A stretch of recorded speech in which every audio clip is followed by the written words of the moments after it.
नमस्कार दोस्तों। ये मेरा छोटा सा वीडियो बहुत काम का है उन लोगों के लिए जो मेट्रोज में रहते हैं और जैसे दिल्ली में रहते हैं और एक बंगलो पुराने में रहते हैं, जॉइंट फैमिली में रहते हैं और अब जाकर वो गुड़गांव या एनसीआर रीजन में जाकर शिफ्ट हो रहे हैं और कंफ्यूज हैं कि अपने लिए हाई राइज बिल्डिंग में घर लें या लो राइज अपार्टमेंट में, लो राइज बिल्डिंग में अपना घर। और ये मेरा वीडियो कोई प्रॉपर्टी डीलर्स जैसे प्रॉपर्टी से रिलेटेड नहीं है। ये बुजुर्ग लोगों के लिए या जो सीनियर सिटीजन है या जो 50 प्लस है या जो 60 प्लस है, मेरी एज ग्रुप के हैं, ये उनके लिए है कि क्या अगर उनके पास चॉइस है और अपार्टमेंट लेना है तो क्या वो हाई राइज में हो या लो राइज में हो। ये जो चॉइस है ये मैं मेडिकल साइंस के हिसाब से बात करूँगा। मैं कोई इस बारे में बात करने नहीं करूँगा जैसे कि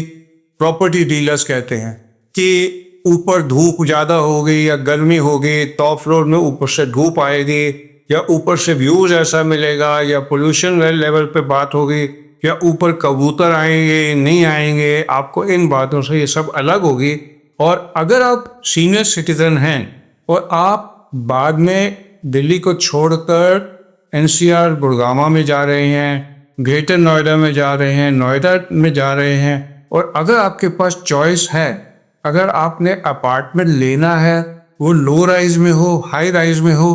उम्र के हिसाब से आपके लिए कौन सा फ्लोर बेटर है। मेरे हिसाब से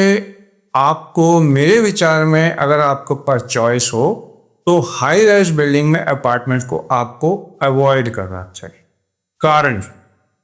अगर आप मेल हैं और आपकी एज 55 प्लस है तो चांसेस हैं कि आपको उम्र के तकाजे से प्रोस्टेट ग्लैंड बढ़ना शुरू हो जाता है। और प्रोस्टेट ग्लैंड जब बढ़ता है तो इसका फर्स्ट साइन ये होता है कि आपके पेशाब की धार पतली हो जाती। फिर दूसरा इसका ये होता है कि अर्जेंसी अब यूरिन आती है, आपको यूरिन आया नहीं होगा, फिर आएगा तो इतनी तेजी से आएगा कि आप इसको रोक नहीं पाएंगे और जब तक आप बाथरूम में जाएंगे आपके अंडरवियर में 2-4 बूंदें निकल चुकी हो। इसका कारण होता है प्रोस्टेट ग्लैंड की एनलार्जमेंट। अब इसमें अगर आप डॉक्टर के पास जाएंगे तो उनमें से मैक्सिमम यूरोलॉजिस्ट आपको ऑपरेशन की सलाह देंगे, लेकिन कुछ ऐसे सीनियर सिटीजन होते हैं जो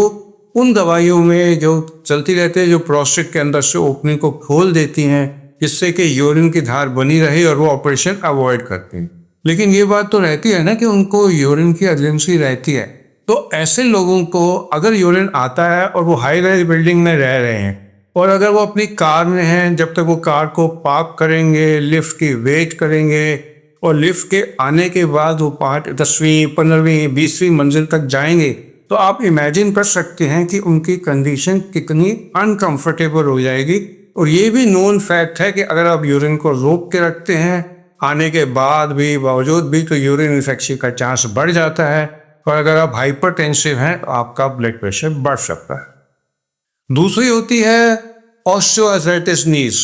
जो बुजुर्ग लोग होते हैं उनके नीज में पेन आना शुरू हो जाता है क्योंकि हमारे नी जॉइंट की स्ट्रक्चर ऐसी होती है कि ये हड्डियों पे एक दूसरे की बोन पे टिका हुआ होता है, बीच में कार्टिलेज होती है और आसपास जो मसल होते हैं वो सार्कोपीनिया से उम्र से कम होते जाते हैं, कमज़ोर होते जाते हैं, जिससे कि जोड़ों में दर्द लाजमी है 60 ईयर्स के बाद आ जाना। तो अगर आपको ऑस्टियोआर्थराइटिस है और आप अपनी कार से उतर के पार्किंग लॉट में पार्किंग ढूंढ कर चल कर लिफ्ट से प्रोस्टेट की प्रॉब्लम के साथ 20वीं मंजिल तक जाते हैं पेन के साथ, तो ये आप खुद देख लीजिए आपके लिए कितना मुश्किल होगा। बेसिक जो मैं कहना चाहता था, time taken to reach your flat. अगर आपको कोई नीड आती है कितना टाइम लगता है? आप पहले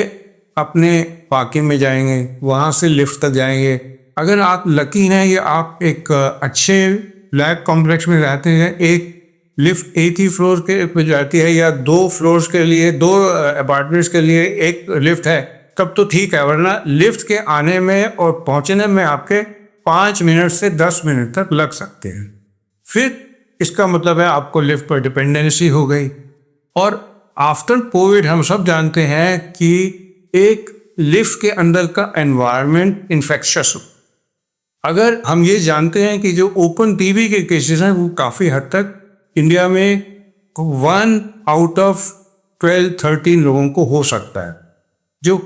वायरल इन्फेक्शन है जैसे कोविड था, ये भी बहुत कॉमन इन्फेक्शन है जो होता है। अगर आप लिफ्ट से निकले हैं और उस लिफ्ट के अंदर आपसे पहले कोई डिलीवरी बॉय या पर्सन जो फांसते हुए जा रहा था, तो फोमाइश लिफ्ट के एनवायरनमेंट में है, ये आप इनहेल करेंगे और आपको स्वाइन फ्लू टाइप का, आज का तो ओमिक्रॉन इतना नहीं है, लेकिन influenza A, influenza B type के इन्फेक्शन होने का चांस बहुत बढ़ जाएगा, क्योंकि ये क्लोज स्पेस।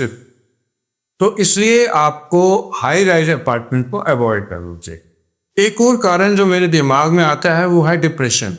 क्योंकि आप एक किस्म से 10वीं-15वीं मंजिल में अगर आप यंग एज के हैं तो बात और है, अदरवाइज आप जैसे माचिस के डिब्बे में ऊपर कैद हो जाते हैं और ऊपर से नीचे का व्यू ऐसे देखते हैं जैसे हवाई जहाज से आप नीचे का व्यू देखते हैं, और आप एक टाइम के बाद ऐसे मोनोटनस व्यू को देखते हुए अगर आप में टेंडेंसी है तो आप में डिप्रेशन आ सकता है। कई लोगों में तो एज के साथ वैसे ही डिप्रेशन आ जाता है, वो अपने आप को स्पिरिचुअली बायपॉट समझ लेना। और दूसरा एक बात जो कि फाइनेंशियली इतनी इम्पोर्टेंट नहीं है, लेकिन जो ये डिलीवरी एप्स हैं जैसे ब्लिंकिट है, अमेजोन है, या जो भी डिलीवरी ऐप है, ये अगर आपको सर्विसेज होम में ही प्रोवाइड करते हैं तो इनके चार्जेस, सर्विस चार्जेस शुरू में तो नील होते हैं, लेकिन बाद में ये फ्लेक्सिबल होते हैं और इनमें सर्ज चार्जेस लगते हैं। जैसे कि आप ऊबर पे जा रहे हैं लगते हैं, तो आपको मार्केट में जाकर खरीदने का जो एक अनवाइंड करने का, दुकानदार से बात करने का, मोल भाव करने का जो हमारे माइंड को रिलैक्स करता है, वो भी नहीं रहेगा। और एक बड़े ड्राई तरीके से एक डिलीवरी बॉय, गिग बॉय आके आपको सामान दे देगा और उसके चार्जेस बाद में, डिलीवरी चार्जेस जो है वो आपको चुभने लगेंगे कि न केवल आप जाकर अपनी पसंद का सामान दुकान से देखा है, बल्कि जिस रेट पे मिला आपने खरीदा। तो अगर आपके लिए पॉसिबल है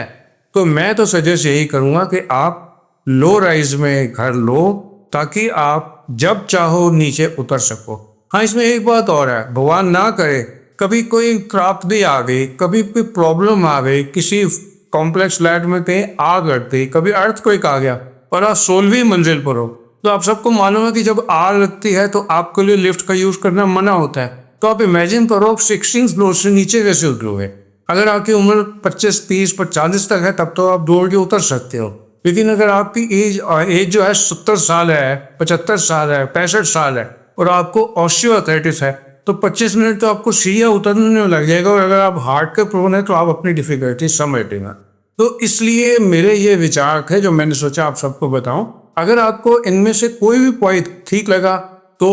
आप अपना कमेंट भी जरूर दीजिए और मेरे चैनल को सब्सक्राइब कर लीजिए, जो लाइफ स्टाइल डिजीजेस पर और लाइफ से रिलेटेड इशू पर डिपेंड करता है, उन्हीं के बारे में आपसे बात करता चलता हूँ। तो आप सबका मेरे साथ जुड़ने के लिए धन्यवाद।